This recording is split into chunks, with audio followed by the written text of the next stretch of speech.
ਸਿੱਧੂ ਮੂਸੇਵਾਲਾ ਕਤਲकांड ਦੀ ਗੱਲ ਕਰ ਲਈਏ ਤਾਂ ਅੱਜ 23 ਜੁਲਾਈ ਨੂੰ ਮੂਸੇਵਾਲੇ ਦੇ ਕਤਲ ਨੂੰ ਹੋਏ ਪੂਰੇ 55 ਦਿਨ ਹੋ ਜਾਣਗੇ। 54ਵੇਂ ਦਿਨ ਕੱਲ ਜੋ ਕੁਝ ਦਿਨ ਪਹਿਲਾਂ ਗੈਂਗਸਟਰਾਂ ਦਾ ਐਨਕਾਊਂਟਰ ਹੋਇਆ ਹੈ ਉਸ ਦੀ ਨਿਆਇਕ ਜਾਂਚ ਦੇ ਹੁਕਮ ਦੇ ਦਿੱਤੇ ਗਏ ਨੇ ਅਤੇ ਇਸ ਦੀ ਨਿਆਇਕ ਜਾਂਚ ਹੈ ਜਿਹੜੀ ਉਹ ਮਨੁੱਖੀ ਅਧਿਕਾਰ ਕਮਿਸ਼ਨ ਦੀਆਂ ਹਦਾਇਤਾਂ ਉੱਤੇ ਸ਼ੁਰੂ ਕਰ ਦਿੱਤੀ ਗਈ ਹੈ। पुलिस नाल होए मुकाबले के मामले की जांच SDM अजनाला अमनप्रीत सिंह नूं सौंपी गई है, जिन्हां ने कल घटना स्थान का जायजा भी लिया। करीब 2 घंटिया तक वो घटना स्थान ते रहे ते घटना बारे वेरवे हासिल कीते। मौके ते हाजिर पुलिस अधिकारियों ते कर्मचारियों तो पुलिस मुकाबले की मुकम्मल जानकारी लई ते पिंड दे लोकां नाल भी गलबात कीती। इस दौरान DGP गौरव यादव के आदेशों ते इस मामले की जांच लई पुलिस की 3 मैंबरी जांच टीम भी कायम की गई है। फोरेंसिक टीमां ਅਤੇ पुलिस भी घटना स्थान ਤੇ लगातार जांच कर रही है। तीजे दिन लगातार इसे थां ते फोरेंसिक टीमां ਜਿਹੜੀਆਂ ਨੇ ਉਹ ਹਾਜ਼ਰ ਰਹੀਆਂ ਨੇ। CCTV ਕੈਮਰਿਆਂ ਦੀ ਰਿਕਾਰਡਿੰਗ ਵੀ ਕੋਖੀ ਜਾ ਰਹੀ ਹੈ ਅਤੇ ਇਸ ਇਲਾਕੇ ਨੂੰ ਸੀਲ ਕਰਕੇ ਇਥੋਂ ਗੋਲੀਆਂ ਦੇ ਖੋਲ ਵੀ ਬਰਾਮਦ ਕੀਤੇ ਜਾ ਰਹੇ ਨੇ ਅਤੇ ਘਰ ਦੇ ਵਿੱਚ ਹੋਰ ਵੀ ਜਾਂਚ ਕੀਤੀ ਜਾ ਰਹੀ ਹੈ, ਜਿਸ ਖੰਡਰ ਘਰ ਦੇ ਵਿੱਚ ਕਥਿਤ ਗੈਂਗਸਟਰਾਂ ਦੇ ਲੁਕੇ ਹੋਣ ਦੀ ਜਾਣਕਾਰੀ ਪੁਲਿਸ ਦੇ ਵੱਲੋਂ ਦਿੱਤੀ ਗਈ। ਤੇ ਇੱਕ ਬਹੁਤ ਹੀ ਹੈਰਾਨੀਜਨਕ ਗੱਲ ਇੱਥੇ ਸਾਹਮਣੇ ਆ ਰਹੀ ਹੈ। DCP ਮੁਖਵਿੰਦਰ ਸਿੰਘ ਭੁੱਲਰ ਨੇ ਦੱਸਿਆ ਕਿ ਇਹਨਾਂ ਦੋਵਾਂ ਗੈਂਗਸਟਰਾਂ ਨੂੰ ਇੱਥੇ ਇੱਕ ਕਾਰ ਦੇ ਵਿੱਚ ਲਿਆਂਦਾ ਗਿਆ ਸੀ। ਹੁਣ ਇਸ ਬਿਆਨ ਦੇ ਵਿੱਚ ਕਾਫੀ ਸਾਰੀਆਂ ਗੱਲਾਂ ਲੁਕੀਆਂ ਹੋਈਆਂ ਨੇ। ਪਹਿਲਾਂ ਤਾਂ ਇਹ ਗੱਲ ਪੁਲਿਸ ਨੇ ਦੱਸੀ ਸੀ ਕਿ ਇਹਨਾਂ ਦੋਵੇਂ ਜਣਿਆਂ ਨੂੰ ਕਾਰ ਤੇ ਕੋਈ ਇੱਥੇ ਛੱਡ ਕੇ ਗਿਆ ਸੀ ਤੇ ਛੱਡ ਕੇ ਗਿਆ ਕੌਣ ਹੈ ਉਸ ਕਾਰ ਦੀ ਜਾਂਚ ਹੁਣ ਕੀਤੀ ਜਾਊਗੀ, ਉਸ ਕਾਰ ਨੂੰ ਲੱਭਿਆ ਜਾਊਗਾ। ਦੂਸਰੇ ਪਾਸੇ ਕਾਰ ਦੇ ਵਿੱਚ ਲਿਆਂਦਾ ਗਿਆ ਦਾ ਮਤਲਬ ਇਹ ਵੀ ਹੋ ਸਕਦਾ ਹੈ ਕਿ ਪੁਲਿਸ ਇਹਨਾਂ ਨੂੰ ਕਾਰ ਦੇ ਵਿੱਚ ਇੱਥੇ ਲੈ ਕੇ ਆਈ ਸੀ, ਇੱਥੇ ਮੁਕਾਬਲਾ ਜਿਹੜਾ ਕੀਤਾ ਗਿਆ ਜਾਂ ਫਿਰ ਬਣਾਇਆ ਗਿਆ। बहुत सारे सवाल उठ रहे ने। सोशल मीडिया ते भी लोग सवाल चुक रहे ने। सब तो पहला तो सवाल राजा वड़िंग ने ही चुके सी। कांग्रेस पंजाब के प्रधान ने उन्होंने कहा सी कि जिउंदे जी इन्हां नूं क्यों नहीं फड़िया गया। गैंगस्टर 2 सन, उन्हां कोले 2 ही जे हथियार बरामद होए ने, AK-47 ਅਤੇ पिस्तौल। बाकी हालांकि पुलिस ने कहा कि उन्हां दे कोल बैग मिले सी, बैगां दे विचों भी काफ़ी असला बरामद होया है। पर वड़िंग ने सवाल चुके सी कि सबूतां नूं मिटा दिता गया है, उन्हां नूं मार के, बल्कि उन्हां नूं जिउंदे जी फड़िया जाना चाहिए सी, पुछगिछ की जानी चाहिए सी जिवें दूसरिਆਂ तो हो रही है। तो वड़िंग ने यह भी कहा सी कि इन्हां 2 गैंगस्टरां नूं मार के पुलिस इस कतलकांड की जांच दे विचों बरी नहीं हो सकती। जो सुरक्षा घटाउण दीयां खबरां नशर कीतियां गईयां, जिस करके ਇਹ कतलकांड वापरिया है, गल्लां सामने आ चुकियां ने। उस गल की कौन जांच करूगा, उस दी जिम्मेदारी किसकी होएगी। इस दे नाल लोग जिहड़े सवाल चुक रहे ने, सब तो पहला तो यह कि AK-47 जिस गैंगस्टर दे कोल रखी गई है वो पुट्ठी रखी गई है, जबकि जे वो गैंगस्टर AK-47 दे नाल मुकाबला कर रहा सी तो पहली गल तो वो लंबा पिया हुंदा। दूसरी गल उहदे हत्थ ने जिहड़े होने सी AK-47 ते होने सी। जे वो मर भी रहा तो उन्हें AK-47 तो नहीं छड्डी होनी जे वो इस वड्डे हथियार दे नाल एडा मुकाबला कर रहा है।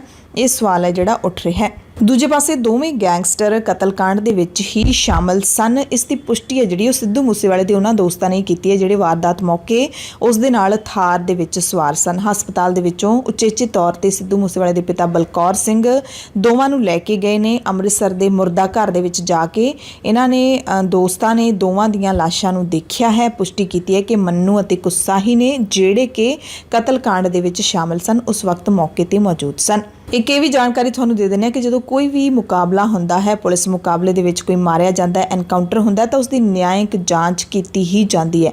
पर जांच की रिपोर्ट सच्ची हुंदी है जां फिर पुलिस के मुताबिक हुंदी है, इस बारे तो असीं कुछ नहीं कह सकते। पर जांच हमेशा हुंदी है, हर एनकाउंटर की हुंदी है। उधर मारे गए गैंगस्टर मन्नू ते रूपा का भी रात के हनेरे विच अंतिम संस्कार कर दिता गया। पोस्टमार्टम देर नाल निबड़िया सी, इस करके अद्धी रात नूं 1 दा 2 वजे 1 दा 3 वजे अंतिम संस्कार किया गया। मनप्रीत सिंह मन्नू का कुस्सा पिंड दे विच अंतिम संस्कार जिस वक्त पुलिस के वड्डे सुरक्षा घेरे विच किया गया तो उसकी माता पाल कौर रो रही सी। उसने कहा कि कोई भी माँ गैंगस्टर पुत नहीं जमदी, उसनूं गैंगस्टर बना दिता जाता है। मेरे पुत नूं भी गैंगस्टर बनाया गया। रोसा भी जाहिर किया माँ ने रोंदी रोंदी ने कि मूसेवाले दे गोली मारदे दी किहड़ा उसदे पुत की कोई वीडियो सामने आई है, की सबूत है कि उसी ने मूसेवाले नूं मारिया है। उसदे पिता सुखदेव सिंह ने भी कहा कि मन्नू शरीफ मुंडा ते लक्कड़ दा वधिया कारीगर सी, पर उसनूं घर छड्डण लई मजबूर होना पिया। मापिਆਂ ने कहा कि 2.5 महीने पहलां उन्हां नूं मिल के गया सी।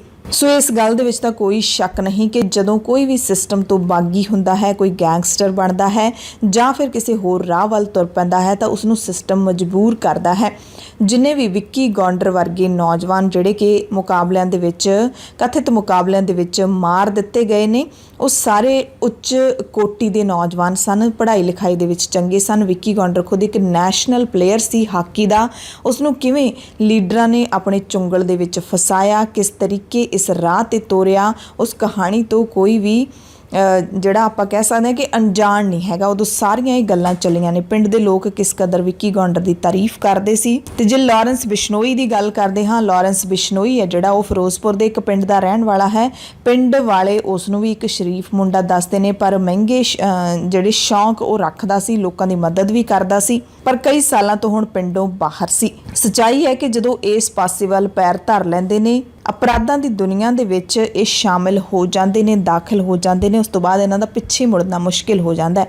ਹੁਣ ਭਾਵੇਂ ਪੰਜਾਬ ਸਰਕਾਰ ਕਹਿ ਰਹੀ ਹੈ, ਗੈਂਗਸਟਰਾਂ ਨੂੰ ਅਪੀਲਾਂ ਕਰ ਰਹੀ ਹੈ ਕਿ ਉਹ ਮੁੱਖ ਧਾਰਾ ਦੇ ਵਿੱਚ ਮੁੜ ਆਉਣ, ਪਰ ਉਹਨਾਂ ਨੂੰ ਮੁੜਨ ਦੇ ਲਈ ਵਿਕਲਪ ਕੀ ਦੇ ਰਹੀ ਹੈ ਸਰਕਾਰ? ਇਹ ਬਹੁਤ ਜ਼ਰੂਰੀ ਤੇ ਅਹਿਮ ਸਵਾਲ ਹੈ, ਕਿਉਂਕਿ ਹੈਗੇ ਜਿਹੜੇ ਪੰਜਾਬ ਨਾਲ ਸੰਬੰਧਿਤ ਨੇ, ਹੈਗੇ ਪੰਜਾਬ ਦੇ ਪੁੱਤ ਹੀ ਨੇ, ਬੜੇ ਲਾਇਕ ਪੁੱਤ ਸੀਗੇ ਕਈ ਤਾਂ, ਪਰ ਇਹਨਾਂ ਨੂੰ ਇਸ ਰਾਹ ਦੇ ਵੱਲ ਤੋਰ ਦਿੱਤਾ ਗਿਆ। ਜਿਵੇਂ ਮੰਨੂ ਦੀ ਮਾਂ ਨੇ ਵਿਲਕਦੇ ਹੋਏ ਕਿਹਾ ਕਿ ਕੋਈ ਸ਼ੌਂਕ ਨਾਲ ਜਾਂ ਫਿਰ ਢਿੱਡੋਂ ਗੈਂਗਸਟਰ ਨਹੀਂ ਪੈਦਾ ਹੁੰਦਾ, ਉਸ ਨੂੰ ਗੈਂਗਸਟਰ ਬਣਾ ਦਿੱਤਾ ਜਾਂਦਾ।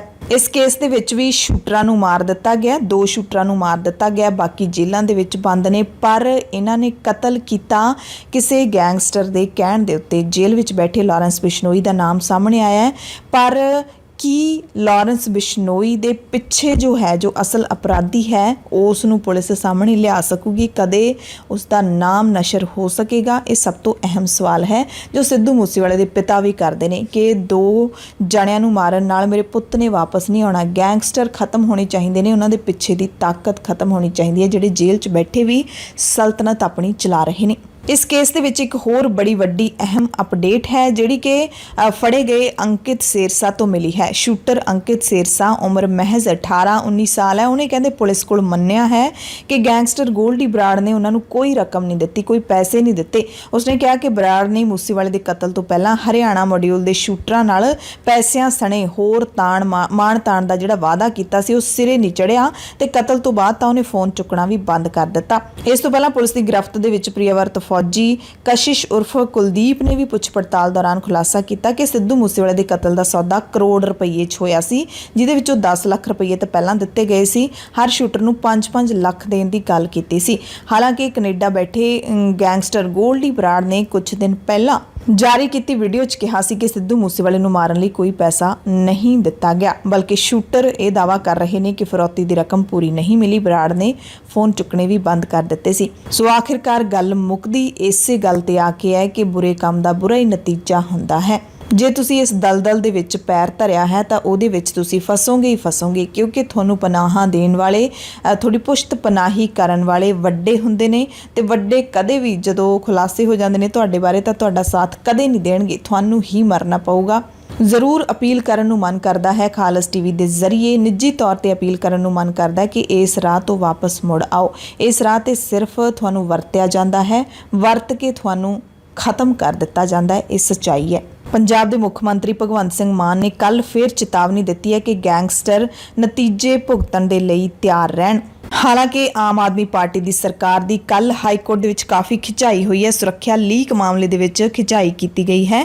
400 ਜਿਹੜੇ VIPs ਨੇ ਉਹਨਾਂ ਦੀ ਸੁਰੱਖਿਆ ਘਟਾਉਣ ਦੀ ਗੱਲ ਜਨਤਕ ਕਿਵੇਂ ਹੋਈ? ਇਹ ਜਿਹੜੀ ਕਾਰਵਾਈ ਸੀ ਉਹ ਜਨਤਕ ਕਿਵੇਂ ਹੋਈ? ਇਸ ਤੇ ਸਖਤੀ ਦੇ ਨਾਲ ਜਵਾਬ ਹੈ ਜਿਹੜਾ ਉਹ ਮੰਗਿਆ ਗਿਆ ਹੈ। ਹਫ਼ਤੇ 'ਚ ਸਰਕਾਰ ਨੂੰ ਜਵਾਬ ਦੇਣਾ ਪਊਗਾ।